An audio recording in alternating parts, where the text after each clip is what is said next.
Good evening. Thank you all for joining us today for our March governing board meeting. And I will call this meeting to order at 5:13. Moving on to the tribal land acknowledgement. In partnerships with the tribes who call Phoenix their home first, we acknowledge and respect that the land our schools are built on. We commit to being a strong partner with any and all tribal nations who entrust their children in our schools. We are grateful and honored to be partners. May I get a roll call? Yes, roll call this evening for Ms. Jessica Bueno, Here. Mr. Regional Carrillo, Ms. Erica de la Rosa, Here. Dr. Alicia Vink, Here. and Ms. Carmen Trujillo. Thank you. Let's all please stand for the Pledge of Allegiance.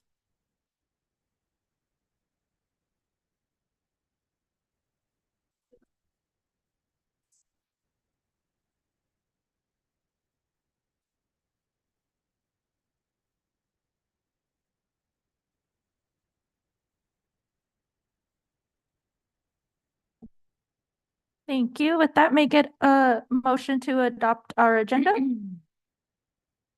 Alicia Vink, so moved.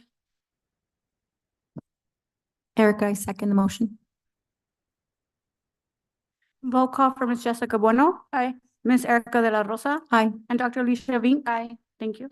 Thank you. With that, we have passed the adoption of our agenda. And I would like to introduce, we have in our boardroom today, we will be hearing from the Garfield and Edison Jazz Band. Thank you all for being here.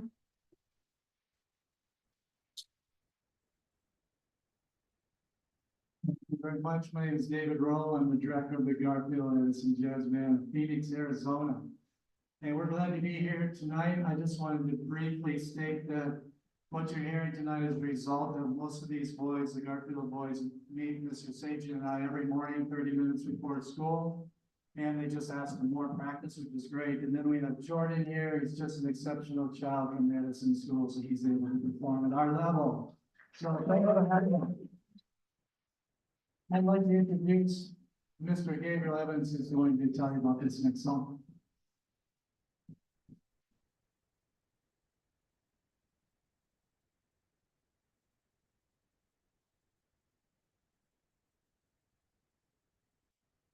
You know, sometimes we're not prepared for adversity. When it happens sometimes, we're not sure. Sometimes we don't know how to handle it. But I'm not for all of it. I got to come to the end and they will know. And you'll know what they swing. And it's called Mercy, Mercy, Mercy.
Lots of the principal around, okay.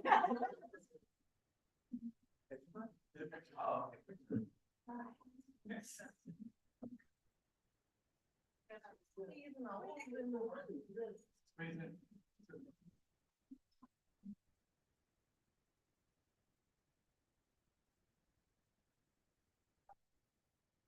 One, two, three.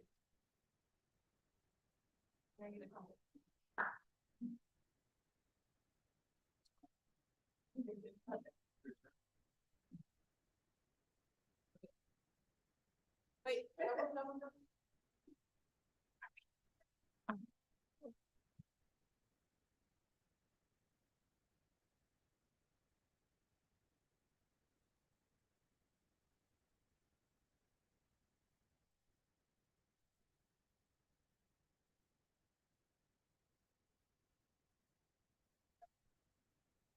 One, two, three.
Thank you.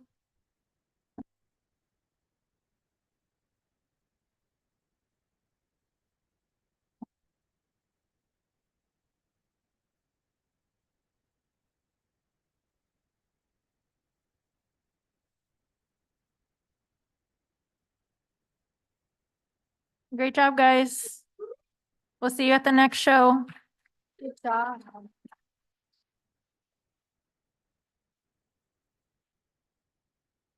If you didn't know, that's our traveling jazz band. This is my second time seeing them in person. Bye. Thank you so much. All right, moving on to our awards and recognitions. Ms. De La Rosa, would you mind kicking us off? This one, from the beginning. The 23-25 contract. 24-25. Yes. The HR team issued contracts for certified staff and licensed professionals for the 2024-2025 school year during the week of February 12th. We are proud that our $100 contract acceptance incentive stipend had a positive impact on our staff, with 60% of the published contracts returned on the first day. That is amazing. We talked about it. That is. School Bus Driver Appreciation. On February 22nd, we celebrated School Bus Driver Appreciation Day. We brought lunch for our award-winning transportation team in honor of this day. We are grateful for our bus drivers' work and commitment to our students and their safety. Thank you. Thank you. Coronado Neighborhood Association Home Tour and Street Fair. Phoenix #1 was proud to be a sponsor of the Coronado Neighborhood Association Home Tour and Street Fair on February 25th.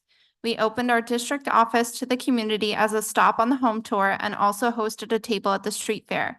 Thank you to Dulce Aguilar, Leticia Comparan, Veronica Hernandez, Adriana Ramirez, Karina Lopez, Norma Ball, Jared Verdugo, and Alberto Darvas for making this event a success. We were able to directly engage about 100 members of our community during this event. Nice.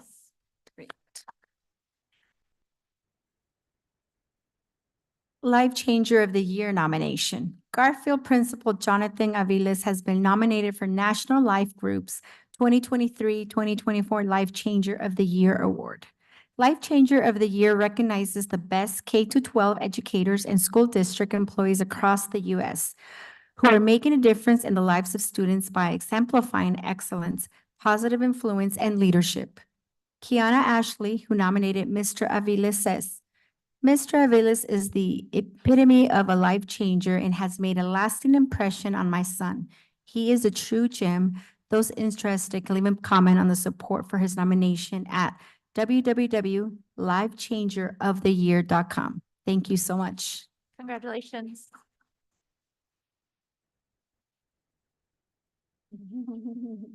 Teach for America Garfield Spotlight. Teach for America invited Garfield Principal Jonathan Aviles to speak during the 30th Teach for America celebration dinner.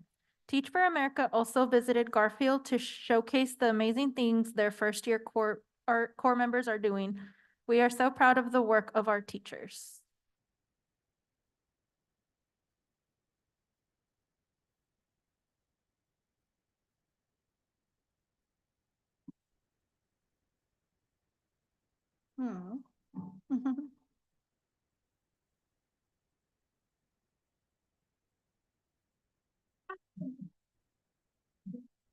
My teacher is scared.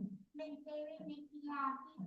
Teaching the school to build over the we will have together class. We have a lot of fun. We do homework and I love it. I'm so good at homework. ABC.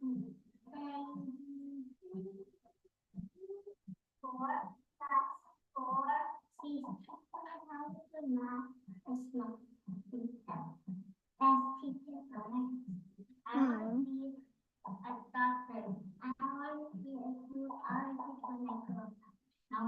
teacher because I love teaching.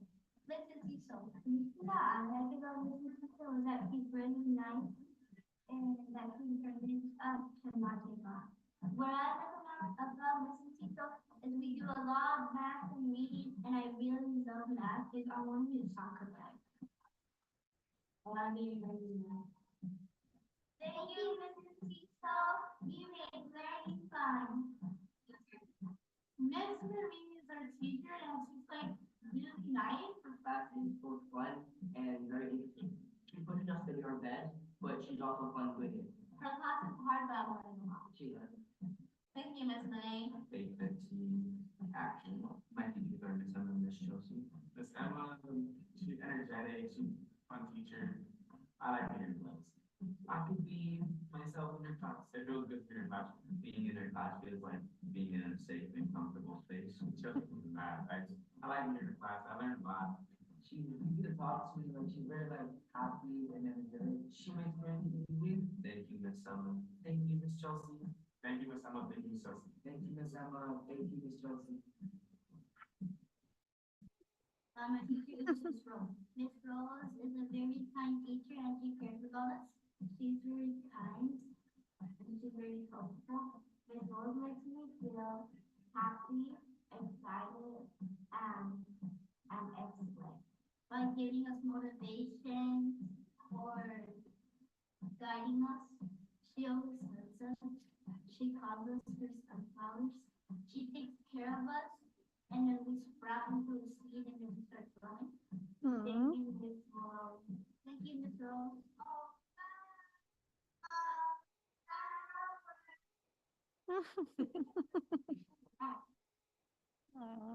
Oh, that was beautiful. Oh, congratulations.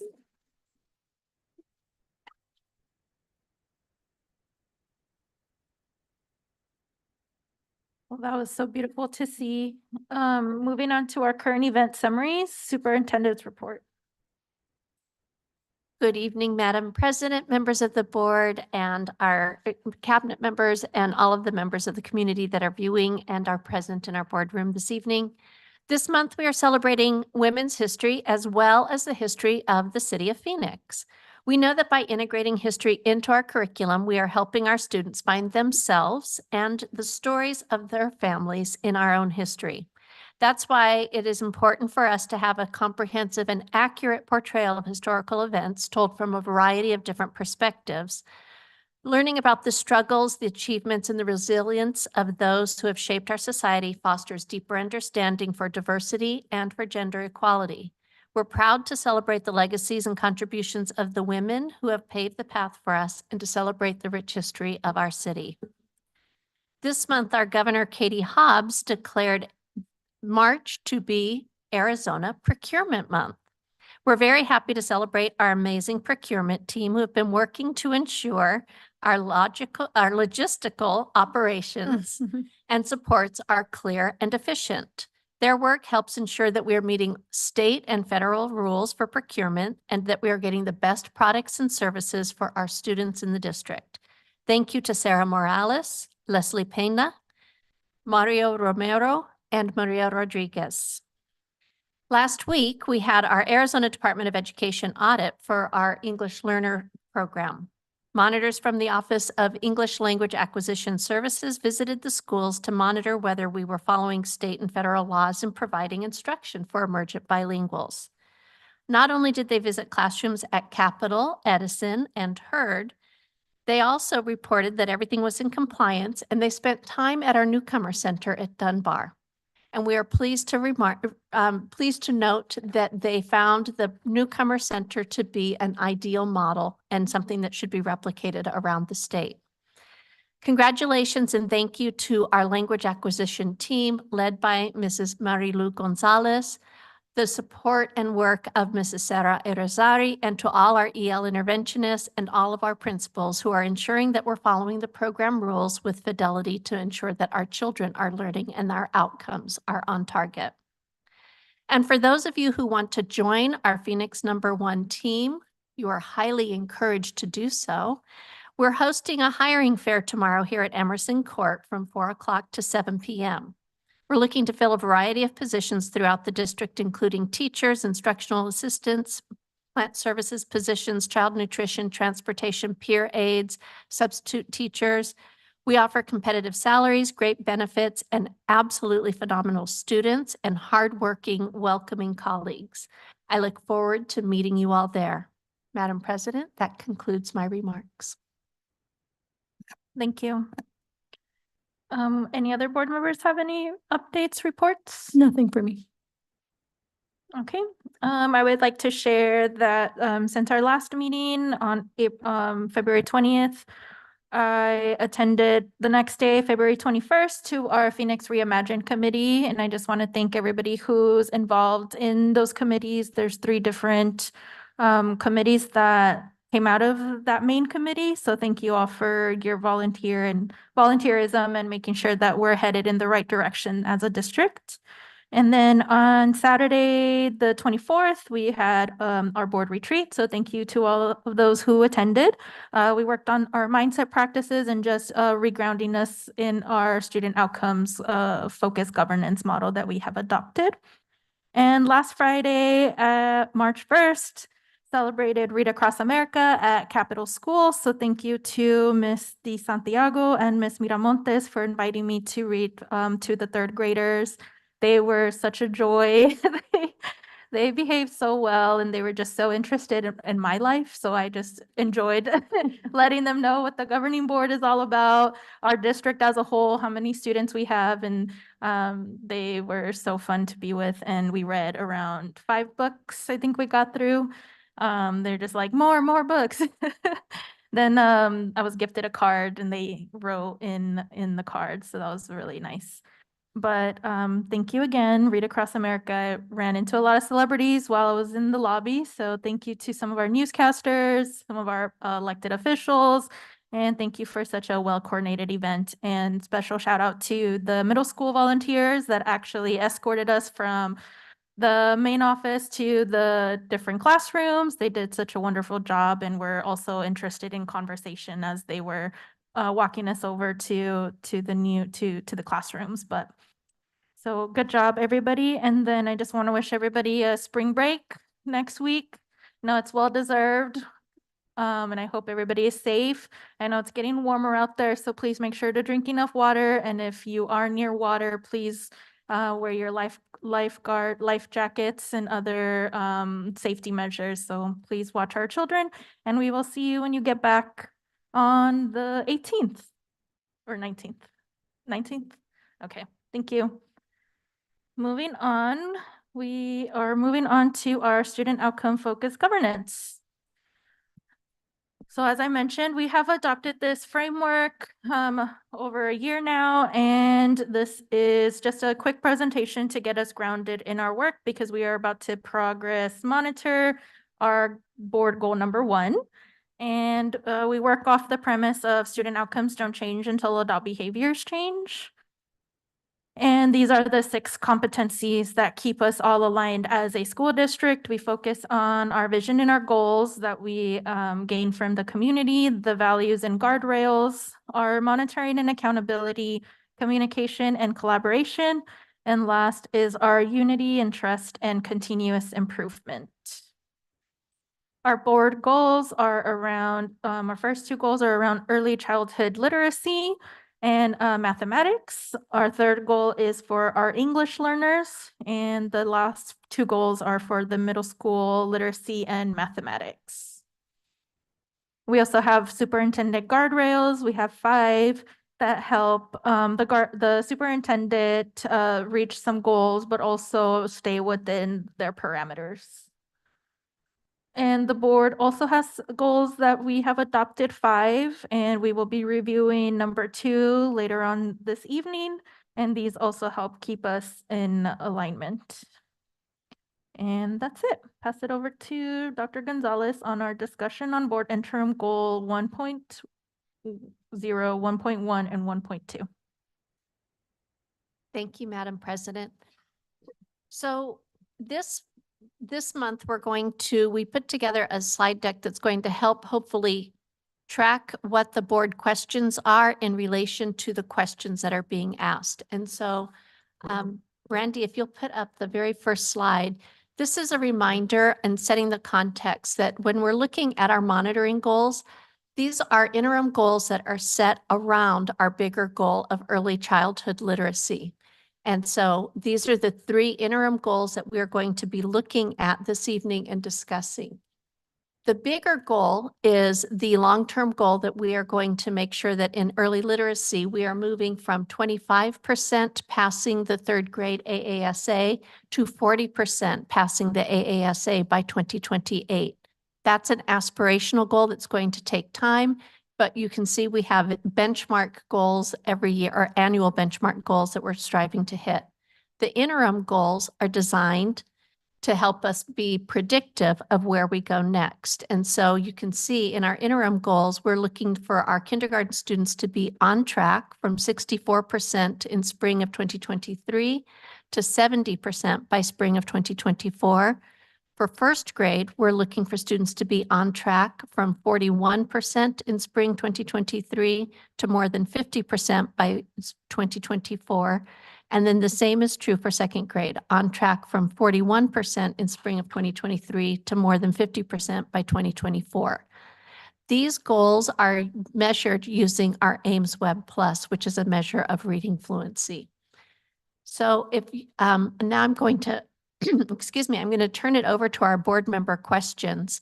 Part of the work that we did last weekend with our facilitator around our SOFG work was in understanding how to frame our questions using effective questioning strategies from the SOFG manual. And so I took the liberty of taking the board questions and reworking them into the framework that is being suggested. But in doing that, I may have inadvertently changed the meaning of the question. So I wanted to make sure that we have both questions up there.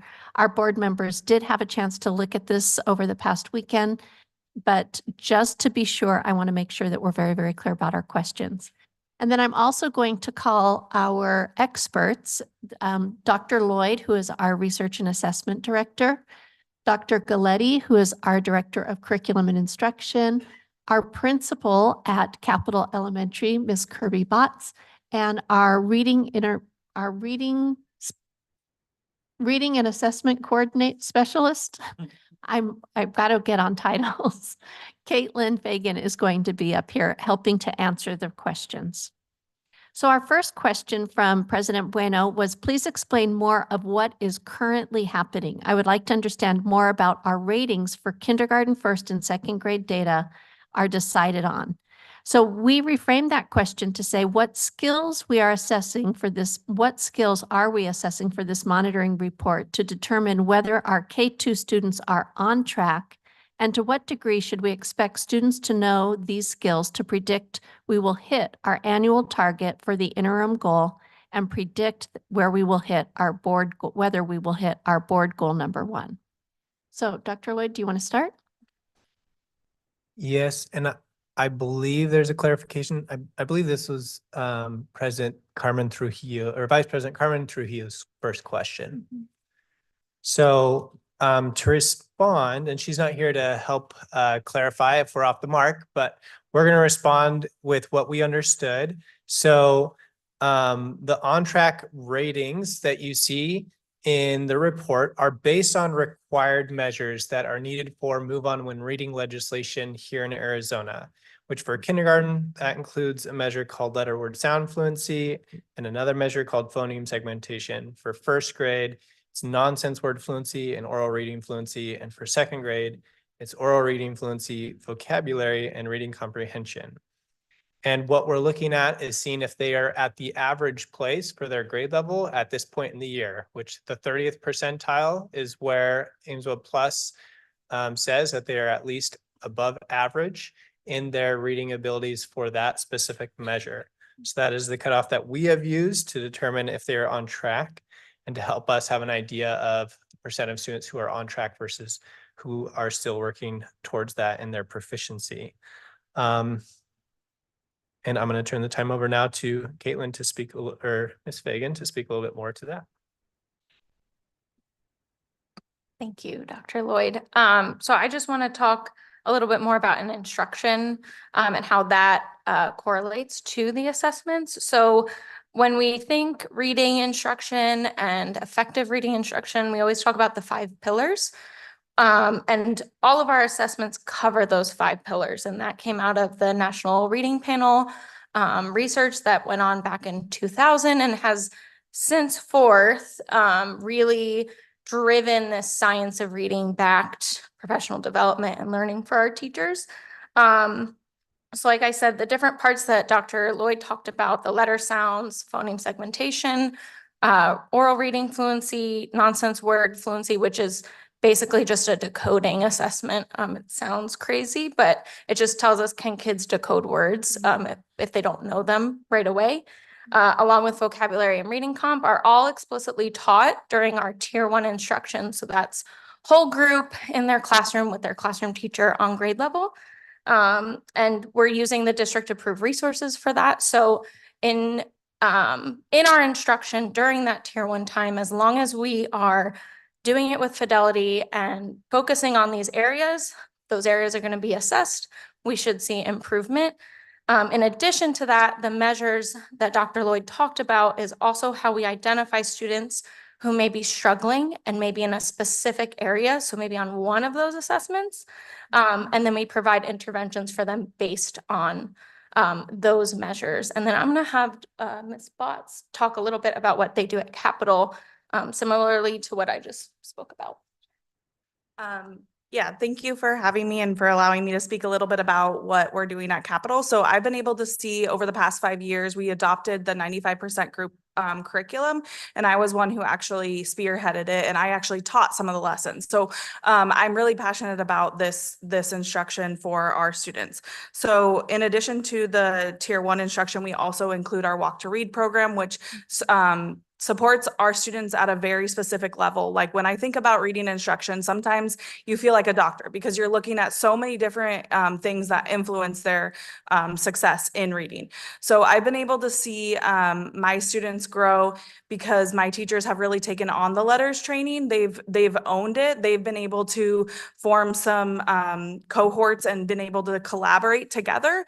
And they've been able to specify exactly where the student is struggling and hone in on that. So during a lot of my data talks, the teachers were mentioning some things like we're having an issue with high frequency words. So our students are showing progress in their phonics skills, but they're still not mastering those high frequency words. So my teachers took it upon themselves to start making sure that they're implementing systematic, explicit instruction. So they went through a phonic or a high frequency word inventory where they saw exactly where the students were struggling on those high frequency words so that they could target them. Now all of my K2 teachers have a sign on the door you'll see every day. You do a fist bump in, they read the word and they know exactly what it is. Then they're implementing it in their journals across the board. And then they're also just using those in sentences. So they started working on sentence dictation where the students actually draw line by line. They count out how many words are in the sentences and then they write them in their fluency journals. So those are some of the things that we've seen in terms of tier 1 instruction related to reading for K2. So, Board President Ono's first question, the question of what evidence suggests that the pivot example will work. And part of the reason that we have pivots in our questions or in our monitoring is that means that we're not on track for sure. So when we're not on track for sure, that means we have to make changes to what we're doing so that we can make things work on behalf of our students. So if you look on slide 2. Slide 3. Slide 3, I'm sorry. For first grade data. Mr. Randy, flip it to the next.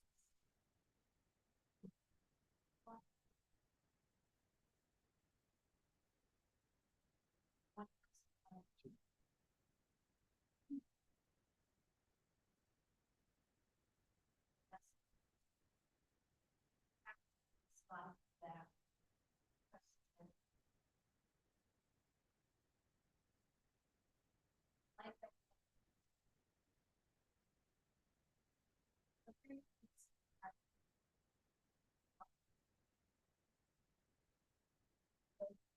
slide deck 15. See that here we are not on track to hit the mark that we set. So in response to that question, the reframing is that on the slide, what evidence do we have for this plan about first grade students?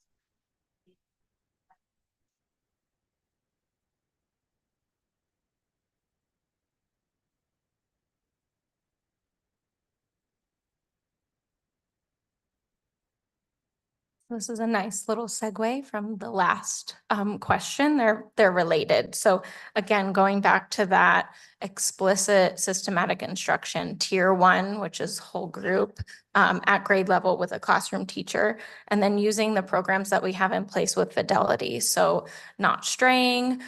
Some of the examples that Kirby gave of what her teachers are doing in their classrooms are amazing. And that's in addition to what the lessons within our programs dictate. So again, the areas: phonemic awareness, phonics, vocabulary, comprehension, and fluency. All those words you heard previously with the assessments that we use. So again, our assessments and our instruction are aligning. What we're teaching, we are also assessing. For grade 1 specifically, the measures are fluency related. So when we talk fluency, we're talking speed, automaticity, and also reading them like evenly, right? So we're not reading everything really choppy. We're not saying each sound. We're reading words as whole words.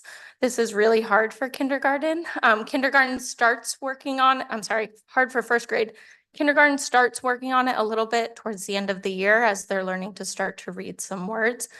So again, some of the practices that Kirby talked about, having fluency journals, having a word that they have to practice reading over and over again to really get them used to that fluency piece that goes into reading is really important. The nonsense word fluency, again, you hear fluency, that tells us, can we decode? Kind of like I had said earlier. There is, like I had mentioned, based on the other measures within the assessments, that's how we determine which students need more support. So if we are seeing that some first graders are not making the, they're not making the gains we need them to make, they're not making that growth, we can then specifically target and drill down to a specific area or skill using the intervention materials that all of our sites have. Did you want to speak about EL? So Kirby's going to talk a little bit about subgroups as well. So just adding to what she was saying, so making sure that your team is working together. So we created a system this year in terms of vertical team planning. So we have vertical team planning on Wednesdays, and my teachers are able to meet with my EL interventionists as well as my my other support teams or support staff, and we work together. Like I was saying, reading is kind of like a science. So you have to look at all different parts to see where they're really struggling and hone in on that deficit skill. So they work together as a collaborative team in order to structure based on whatever they're seeing in the data. We have Ames Web fluency data every month. So they have progress monitoring that they report, as well as our what's called our phonics screener inventory, which hones in on the phonics skills. So using those pieces of data, they kind of see, okay, what is our next step for tier 2 instruction, which is our, at Capital, we have a walk to read program. So it's all of our grade level teachers as well as any support staff working together collaboratively to give specific lessons based on those skills. And it is the 95% group materials that we spoke about. So those drill down into what the students need, and they all of my team members really work together to see what the need is and then work to make that growth. So if we are not seeing that progress and growth, we then refer the students into what's called our MTSS team. This year we've been more specific on like setting goals for student by student in order to see whether or not they're growing and what we can, like, do we need to change? Do we need to add tutoring for that student? What do we need to do to make sure that that student is growing? So we really try to look at it student by student so that we can meet the kids' needs. Thank you. Next question. Excuse me. The next question, Randy, is on slide number 8. And this is from President Trujillo. Vice President Trujillo, are there any limitations within this data on all slides that I should be mindful of? And we reframed the question to say, in looking at the monitoring report, are there any limitations within the data set that I should be mindful of or reminded of as you anticipate strategies to ensure we are on target to hit the interim goal annual targets and ultimately our board goal number 1? And Dr. Lloyd will speak to this along with Dr. Elshire. Sure, I'll go ahead and thank you, President Bueno, governing board, our community, cabinet. Thank you all so much. In regards to the limitations of data, we really wanted to dig in deep and look at Phoenix number 1, especially. With any data set, there are going to be limitations. But what are the struggles when we look at our schools specifically that we're seeing making an impact on this data that's not necessarily represented? And there were 3 distinct factors that we were able to really nail down upon. One is our rate of chronic absenteeism.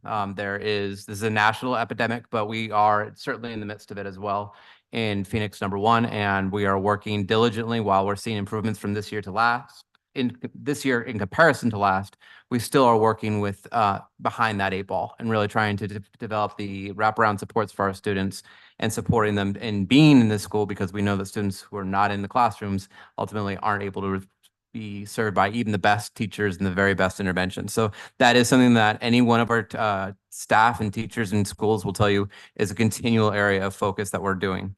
A second one for Phoenix Elementary specifically is just teacher training and teacher experience.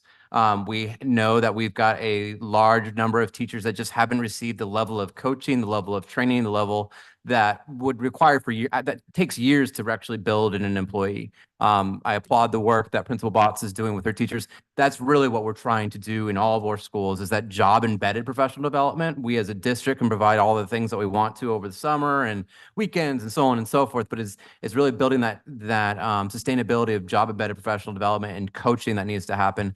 And some of our sites are doing that phenomenally well, and others are continuing to work with that based on the teachers that they are recruiting and bringing into the profession. The third that I'm going to attest to is really one of our limitations is the current configuration of our school at large. As we know, we're 14 K-8s throughout the district. As a former K-8 principal myself, a small K-8 principal, it is extraordinarily difficult to provide that kind of job embedded professional development that I was going to call you Professor Botts. It has a good ring to it. That Principal Botts is bringing to us today, because many of our schools have situations in which you are a grade level of 1.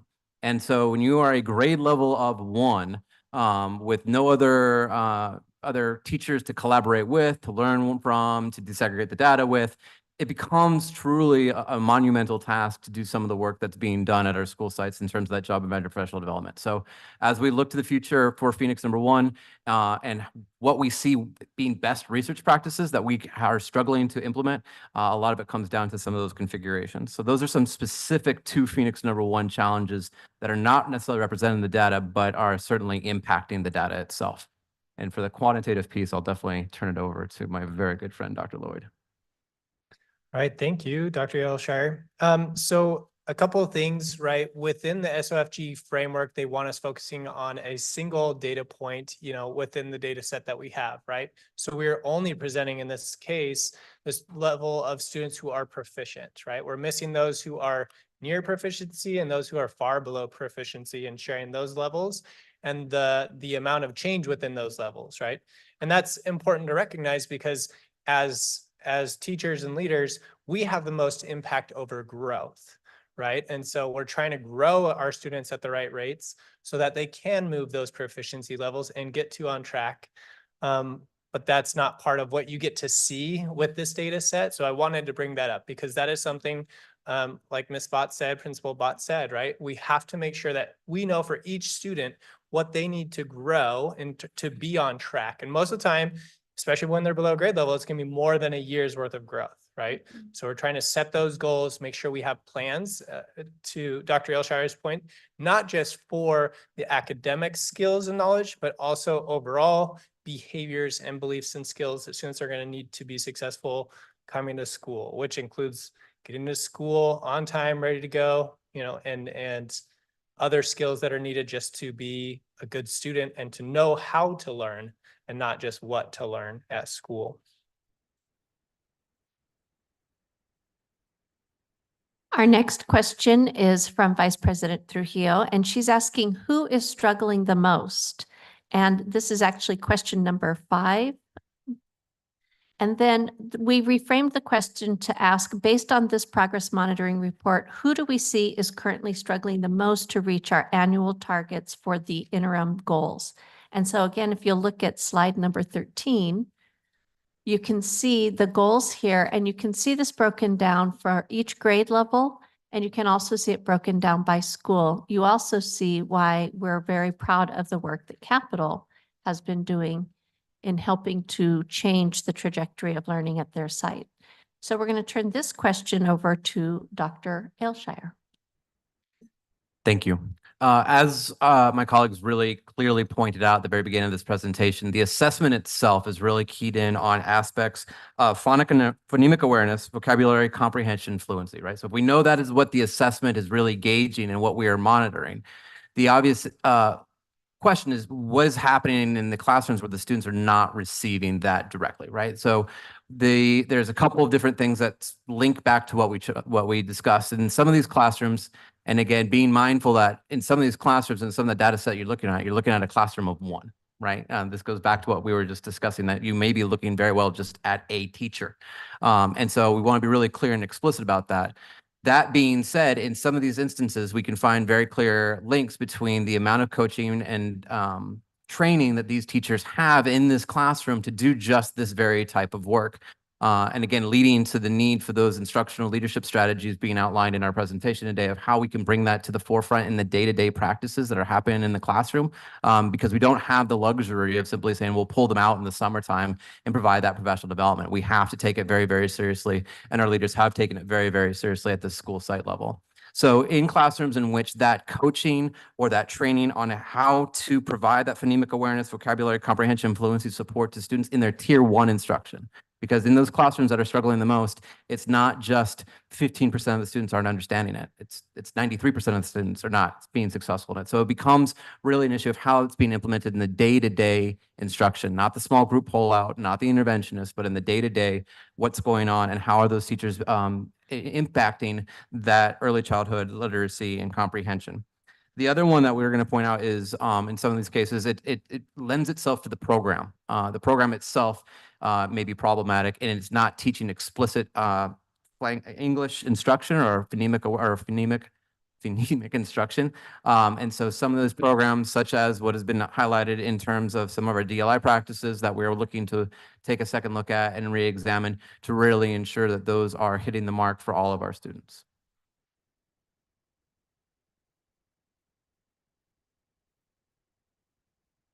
We'll move on to Board Member Vink's question. This is question number 6 on slide 14.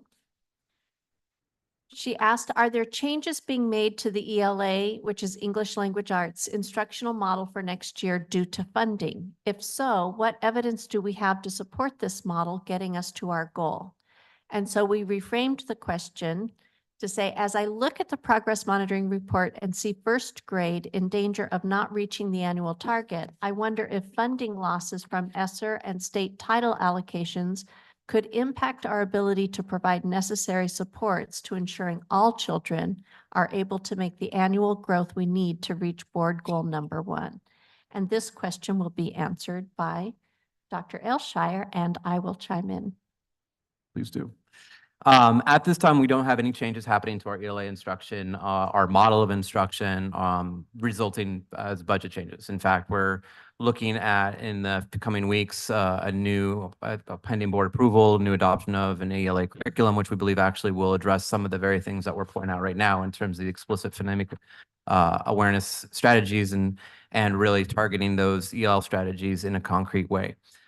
We continue to expect and mandate for all of our schools in terms of equity, 90 minutes of reading and 45 minutes of explicit right instruction. That was something that came in several years ago when Dr. Gonzalez came into the role of Chief Academic Officer, and we are going to continue emphasizing that, doing the work some that Dr. Galetti and I actually have been doing too, and Rocky and others in MIS as we're looking to build out those master schedules and ensure that we've got systems that will hold all of our schools accountable for that equitable time towards English instruction in all of our classrooms. The other thing that won't change is the level of district and site level support. Again, I'm going to go back to the coaching that Principal Botts has been pointing out. None of the cuts that are happening as the result of lost state funds or ESSER are impacting any of those coaching or LAS positions that are being used so effectively for that job embedded professional development. All of those positions are staying in place. We really believe strongly that coaching and that professional development at the site-based level that happens every single day is going to be key to our success. And we feel very strongly that we can't afford at this point to be losing any of those. And those positions will stay at every school site. As we talked about in our last meeting, every school site will have either an LAS or a master teacher as a coach, and that will not change due to funding. Third, that we're going to continue on that has no impact and change, but we believe, it will not be impacted by any budget change, but we believe will have a huge impact is our focus on district supports and professional development, such as the letters training. That is a key component to the work that we've been doing over the past couple of years. I believe we're in year 3. Is it year 3 that we're now in on this process? So when you speak to our site-based leaders, the professional development they're doing and that they're actually taking part in, that has not changed and will be something that we're continually focusing on. Thank you, Dr. Alshire. Along with the letters training, our administrators and our teachers have been going through that. And we want to be clear that year 3, each year we've introduced a new cohort. So there's a cohort of teachers that are trained, and then the next year they get a deeper level of training. And we also introduce a new cohort. So at this point in time, we have about 40% of our teachers, a little less than.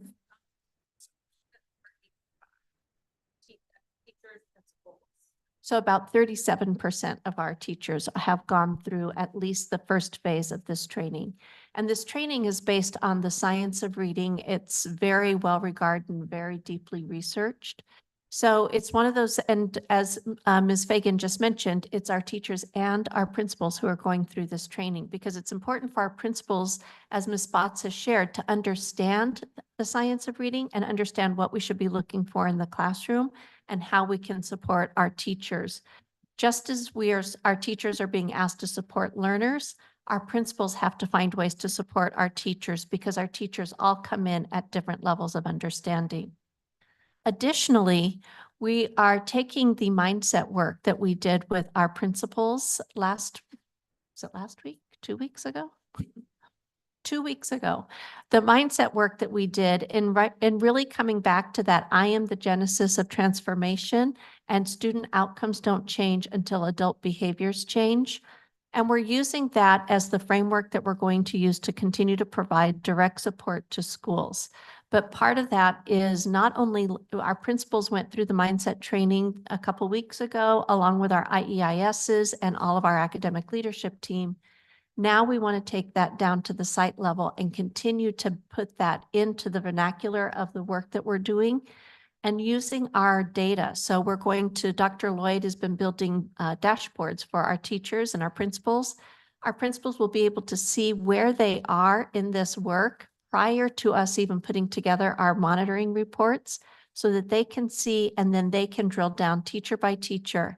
And they're going to go through the same work that you're going through in terms of asking effective questions to identify how do we ask questions of our teachers to get to the specific behaviors we need to change to make sure that our students are getting the very best outcomes. And then we'll move on to Board Member Vink's next question. The question is, how will the adoption of our new ELA curriculum affect student achievement? And so we reframed it to say, knowing we will have a new ELA curriculum adoption next year, would we anticipate the current rate of progress to change significantly, either positively or negatively, impacting our annual target and our board goal for number 1? And this question will go to Dr. Alshire and Dr. Galetti. I'm going to go ahead and start then. So thank you for this question. I think one thing that I want to share that I'm really proud about with the proposed adoption is the amount of feedback and input we've had to this. So the committee that got together initially included district leaders, site leaders, teachers, interventionists, specialists from site and district levels coming together, and I share that because it's important to this question in that they were really serious in how they were looking at this. Not only were they looking for standards alignment and alignment to appropriate grade level rigor of those standards, but they were also really looking at data. So we had Dr. Lloyd as part of that committee as well. He was presenting and sharing data. So they were looking at that very seriously to see where might we need to shore up our instructional materials to really support our learners across the district. And so so they took the job very seriously, put a lot of time and effort into that, and looked at where we might have had to supplement with our current materials that maybe we need to specifically seek out as we're putting together criteria and asking for vendors to respond to that criteria. So some of the areas that are included in this proposed new adoption for ELA, there's resources that explicitly address writing and explicitly also address the phonics piece in a systematic way, but also embedded throughout that curriculum as well. There's also specific resources that are available to support English learners, both in the targeted instructional minutes and also embedded throughout the instruction, integrated minutes and integrated strategies and supports. So, so those are some of the things that were kind of highlighted by the committee when they were looking at data and looking at some of our needs. They were specifically putting into that criteria as we were seeking out the responses from particular vendors. So, in addition to that, there is an assessment system that comes with this that also provides support for teachers in differentiating instruction and providing appropriate scaffolds. It helps to support whole group, small group, and personalized learning as well to address all of those areas for our learners. And so, so those are some of the ways that this new adoption will help to support and affect our student achievement. It addresses some of the areas right now currently that our current curricular resources don't fully address in the ways that we need. It provides additional support specifically in that phonics piece of the supports for our language development and writing as well. So. I would love to be able to add on something to what you just did, but I think you've covered, yeah, no, you destroyed that. So thank you.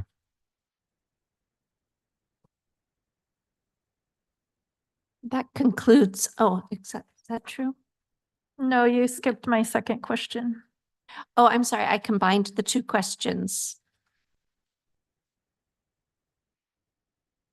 Excuse me, Randy, let's go back to President Bueno's question. Or what else do we need to know about interim goal 1.1 being off track? And so this is reframed from based on the data presented for monitoring interim goal 1.1. Are there specific instructional strategies that students are missing that are contributing to our off track performance in hitting our annual goal?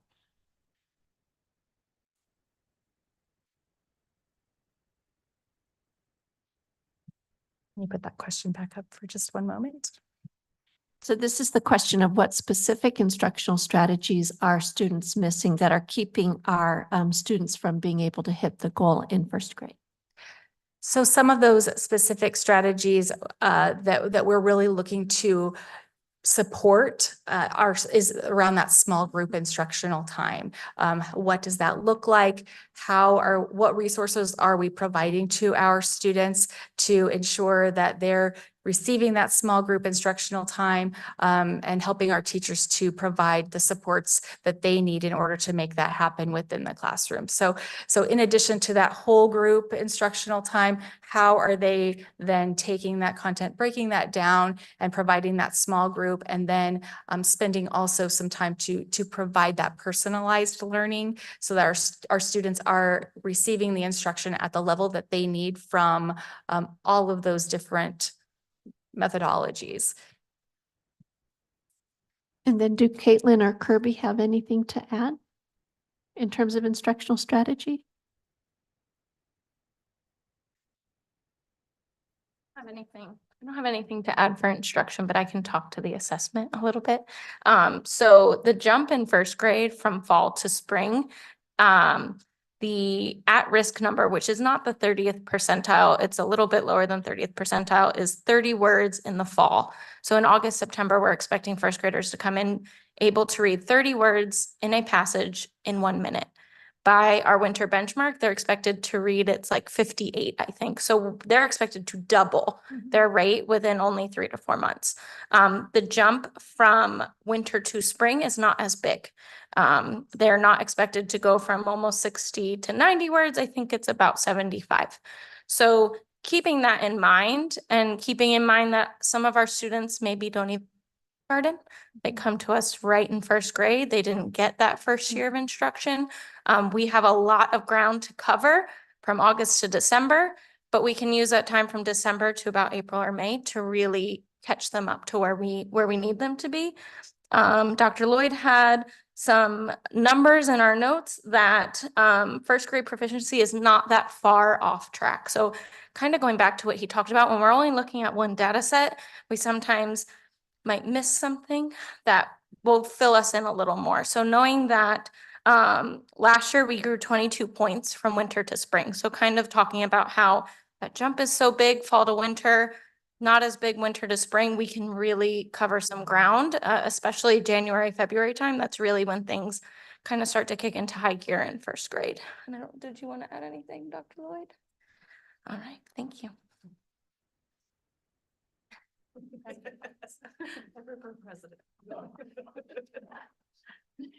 All right, that concludes our monitoring report. Are there any other questions? No, thank you. Thank you all for presenting, and congratulations to Capital on all those improvements. We are moving on to C3, the approval of receiving this monitoring report. May I get a motion? Alicia Ving, so moved. Erica De La Rosa, second. Roll call for Ms. Jessica Bueno, Aye. Ms. Erica De La Rosa, Aye. and Dr. Alicia Ving. Aye. Thank you. Thank you. With that, our motion passes and we have adopted this progress monitoring report of board goal number 1. And we are moving on to our board self guardrail number 2. Our board guardrail number 2 is in attaining the board's student outcomes goals. The board shall not allow during regularly scheduled board meetings spend less than 50% of its time progress monitoring the board's student outcome goals and or superintendent guardrails. I think we have another attachment. We don't have an attachment. We received the data today, though, from Dr. Ramos about the use of our minutes. Do we have for the screen? Pardon me? Do we just have it in paper? Yeah, we just have it on paper since it wasn't given to us earlier. Okay. So we have in October of 2023, we spent 49 minutes of our board meeting around SOFG, which was 40% of our agenda. So we were very close, but did not hit our goal in October. In November, we were at 19 minutes, which was 12%. So we also did not hit our goal. And then in December, we were at 18 minutes and 14% of our agenda, which we did not hit our goal of 50%. And in January, we were at 35 minutes, which was 30% of our agenda. So we're improving. That's an improvement. And now to last month, February, we spent 74% of our minutes, which only accounted for 17% of our agenda. But we did spend a lot of quality minutes effectively monitoring our guardrails and also some of our monitoring reports. So we're learning and we're doing better. Is there anything else you would like to input? I would just share that our facilitator, Dr. Ramos, did feel very strongly that the quality of minutes that the board is now spending on student outcomes focused governance is important. That gap between the 74 minutes in February and only 17% of the minutes is because part of the work that the board was doing last time was on board training and on their own self-evaluation. That's important work in the SOFG framework, but it does not count for our student outcomes focused governance or our student outcomes monitoring. Got it. Okay. Any other feedback? All right. Well, thank you for your time reviewing board goal guardrail number 2. Moving on to community communications. Do we have any online? I haven't received any in person. We do not have any in person or online. Okay, thank you. Moving on to approval of consent agenda. I motion that we approve the consent agenda. Alicia Vink, I'll second. Roll call for Ms. Jessica Bueno, Aye. Ms. Erica De La Rosa, Aye. and Dr. Alicia Vink. Aye. Thank you. Thank you. We have an information and discussion item. We are going to discuss Reimagine Phoenix meeting update.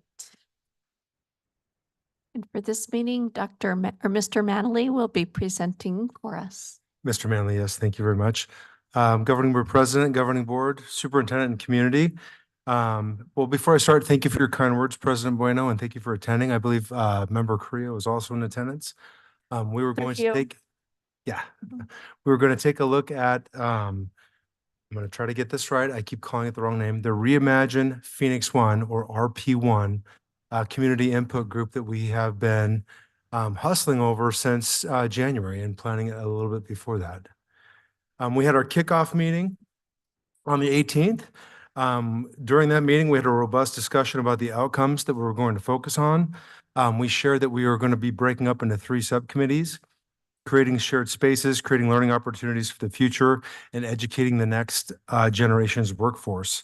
At our very first meeting, we had 3 storytellers that came from Phoenix One, products of this district.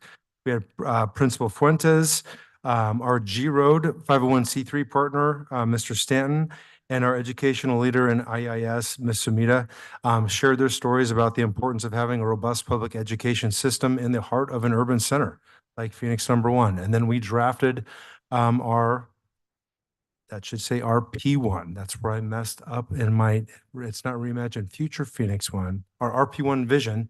And on the next slide, I'll share what that vision was. So the vision for this very important stakeholder group is, as the first public school district in the state, Phoenix #1 helps shape the communities where people live and work, contributing to a bustling downtown. 152 years later, we have an opportunity to come together to look into the future, reimagining the ways in which our public schools contribute to the economic and cultural vitality of the city. Public schools are the heart of our city, and that is true. We can come together to imagine new possibilities with an eye toward innovation, a commitment to uplifting all members of our community, and a foundation built on excellent results. Together, we will ensure that Phoenix is a city where families and businesses thrive, but it all begins with Phoenix #1. So that was the vision of our group. And to kind of cut it to the chase, we need to make sure that Phoenix #1 is relevant 5 years from now, 10 years from now, and 152 years from now. And this is something that the stakeholder group is trying to put into practice. At that first meeting, we reviewed a 10-year spread of our enrollment history. And so as that's up on the screen, you'll notice that we are in fact a district in declining enrollment. Since I've been here, I will share that the lady next to me has been doing, in my opinion, a great job of marketing to start to stem that flow of outgoing students, but we need to do more than that. We need to not just stop it, we need to get more kids. So we talked about the enrollment history in that very first meeting, and then we asked for some feedback. And the questions that came from that group were, how do we create learning opportunities for the future? And I'll piggyback on what our academic team and Dr. Ailshire had said. We have to make the decisions to make sure that we're putting our students in a position where academic excellence is attainable. And we have the power to do that as the leadership of this district. So, but how do we create learning opportunities for the future? How do we provide second to none places for the residents and professionals to work in? And then how do we educate the next workforce for Phoenix's continued economic vitality? And it needs to start here because we are the heart of this city. Moving forward, we had our second meeting. Thank you guys who attended. We focused a little bit more laser focus on these subcommittees: shared community spaces and purposeful consolidation, recruiting and retaining the best staff in Phoenix, and innovative tier 1 instruction or primary classroom instruction, and how do we provide what our students will need in their future. So that's what our subgroups had looked at. If you go to the next slide, this shares the robust number of folks that we had at this meeting. We had a total of 48 community members. I think there might have been a couple more that came in without RSVP, but they're welcome. And this shows which groups folks signed up for or were assigned to. So we had a fairly robust community stakeholder group that came, and we're looking forward to them coming again on the 19th of this month. So kind of taking a look at what each of the subgroups had looked at. I ran one of the subgroups was shared spaces and purposeful consolidation. And what we did in this subgroup is basically we took a look at the demographic study that concluded in 2020 and took a look at the governing board presentation that accompanied that. I found some of this information pretty useful, and so I populated this slide with it. This just compares the school years 1920 with the current 23-24. It looks at the physical sites that we have, our total enrollment, which you can see is down by about 1,100 kids, and then the number of staff that we have currently versus the number of staff that we had in 1920. I found it pretty interesting that the Applied Economics Demographic Review from 2020 actually projected our enrollment for this current year at 5,538. And then you'll notice the actuals are about 400 students less than that. So that is not a data point that we want to beat the demographer for. But we let that group kind of draw some of their own conclusions. Part of that group, they asked for updated demographic study information. I can share that we are already signed an agreement with our demographer to update that, and I've asked for them to include some input pieces that this subgroup had asked for, some anecdotal and more information from families and parents, and then having a direct overlay of the charter situation that's in our footprint so that we can kind of an apples and apples, and then use some of the information that we got from the state to see where the students that might live here come, and then where open enrollment students are coming from. Some of the questions that came from that subgroup were, can we provide a whole child and family services at 14 sites? What might consolidation look like given the low enrollment at our smallest sites? And we took a look at the demographic study and how many students are at each one of our schools compared to their capacity. How do we better engage parents, students, and the community in this decision-making process? And then when will this is another question that came from this group, when will community housing and multifamily housing come online? So I know that in the 15 months that I've been here, I've been waiting for these big apartment complexes and some of these other things to start generating families that will enroll into our community. So that's something that a new demographic study would look at, is how many multi-family housing and how many single family housing, and then state housing or subsidized housing as well. So those are questions that came from that subgroup. Feel free to stop me if you have any questions. The next subgroup was recruiting and retaining the best staff in Phoenix. They did a couple of article reviews, retaining skilled workers in urban centers. That looked at expanding. I'm trying to think of the word that I'm not going to use for So affordable. from these articles, the idea that the committee thought we should continue to explore was to expand affordable housing and cultivate local talent. And then from how 100 large and urban districts are attracting and retaining staff, the idea is that they wanted us to consider pursuing professional development, recruiting, staff retention strategies, and supporting social and emotional well-being.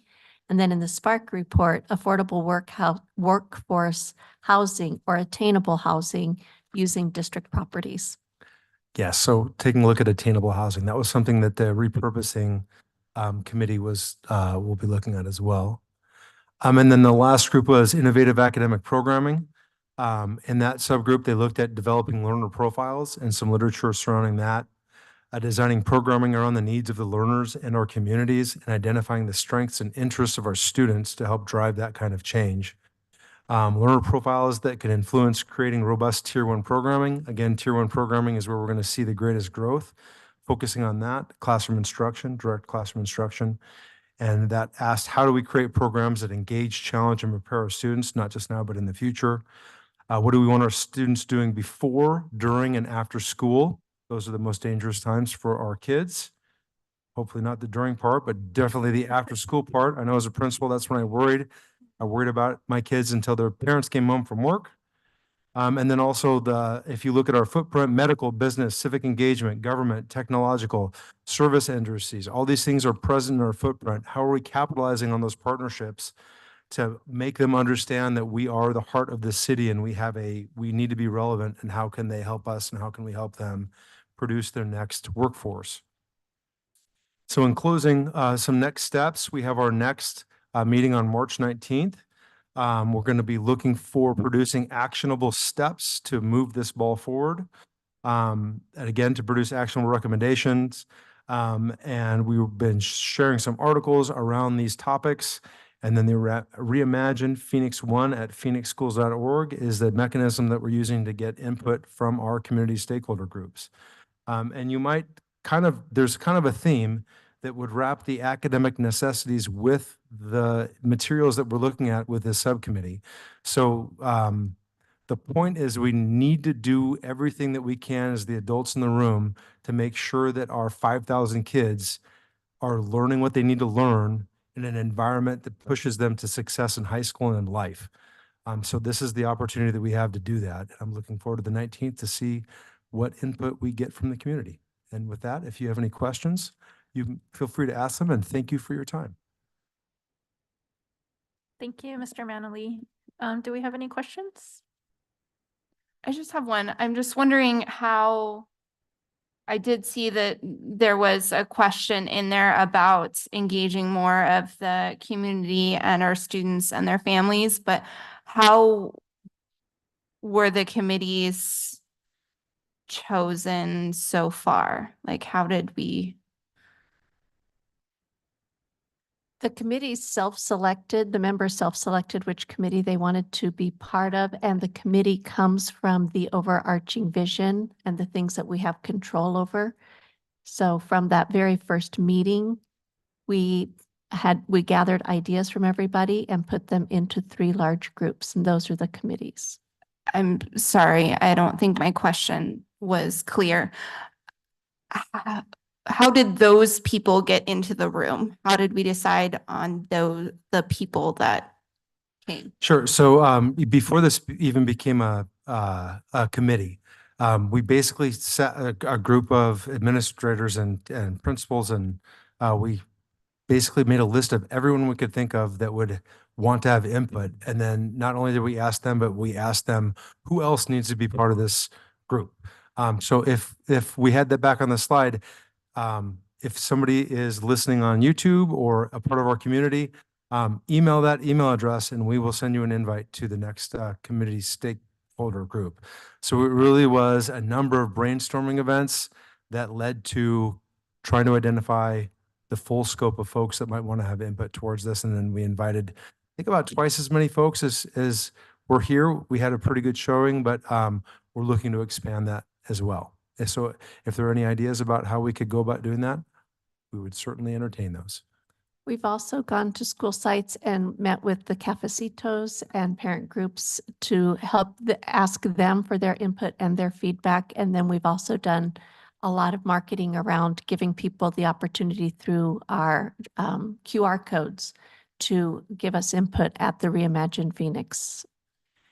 So are people still able to email and attend the following meeting? It's not like it's closed off just because everybody decided to be part of a committee? Nope, it is still Okay. open and we're looking for feedback. So Okay. yes, ma'am. Okay. As a parent, I haven't seen anything come through about these committees. So I do think that it might be helpful to, my concern is that there was a time in our district where we attempted to close 3 schools and the families came and said, whoa, you didn't include us. You didn't tell us. And the list that I just saw didn't include, I mean, maybe some of those people are also parents of children in our district. But it didn't specifically say that there were any community members who are parents or students.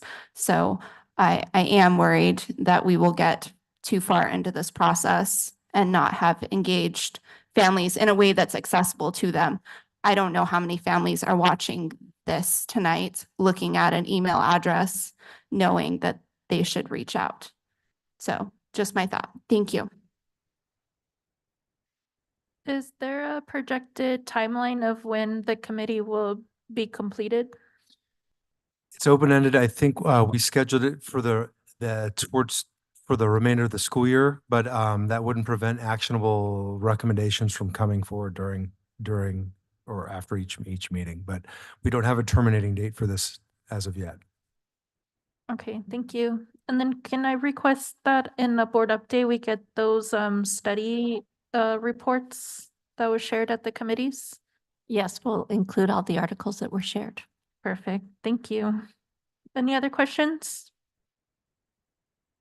Thank you so much for your presentation. Thank you so much. Moving on, closing items. Do we have any board member requests? Nothing for me. Thank you. I just want to request that those Reimagine meetings get put on the board calendar. If they haven't been, I might have missed it last time, but thank you. No requests for me. How about future agenda items? Some sort of receive, discuss, and possible action for approving board members to be on committees. It's something in SOFG and board policy. So.